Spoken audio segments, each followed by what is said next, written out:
அன்பு நண்பர்களுக்கு வணக்கம். நம்ம வந்து பார்த்திங்கன்னா, கறிக்காட்டு குப்பை தாங்க வந்திருக்கோம். வாங்க கறிக்காட்டு குப்பத்துல என்னென்ன மீன்லாம் இருக்குன்னு பார்க்கலாம். அப்படியே மீன் ரேட்டு எப்படி இருக்குன்னு இந்த வீடியோவில் பார்க்கலாம்.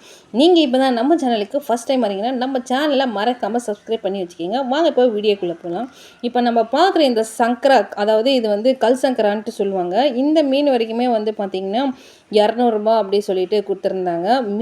இந்த மீனில் வந்து நீங்கள் ஃப்ரை பண்ணி சாப்பிட்டிங்கன்னா சூப்பராக இருக்குங்க. அதுக்கு அடுத்த ஒரு போட்டில் வந்து பார்த்திங்கன்னா, இந்த குமரப்பாறை மீன்லாம் எவ்வளோ இருக்கும் அப்படின்றத மறக்காமல் கமெண்ட் பாக்ஸில் சொல்லுங்கள். இது கொஞ்சம் நல்ல பெரிய சைஸு பாறை மீன். ஸோ அதனால் இந்த மீனோட ரேட் என்னவாக இருக்கும் அப்படின்றத மறக்காமல் சொல்லுங்கள். நண்பர்களே, பாறை மீன்லேயே வந்து பார்த்திங்கன்னா நிறைய வகை இருக்குது. அதில் இந்த பாறை மீனோட ரேட்டும் வந்து பார்த்திங்கன்னா கம்மியாக தான் இருக்கும். டேஸ்ட்டும் வந்து பார்த்திங்கன்னா அந்த அளவுக்கு அவ்வளோவா நல்லா இருக்காது.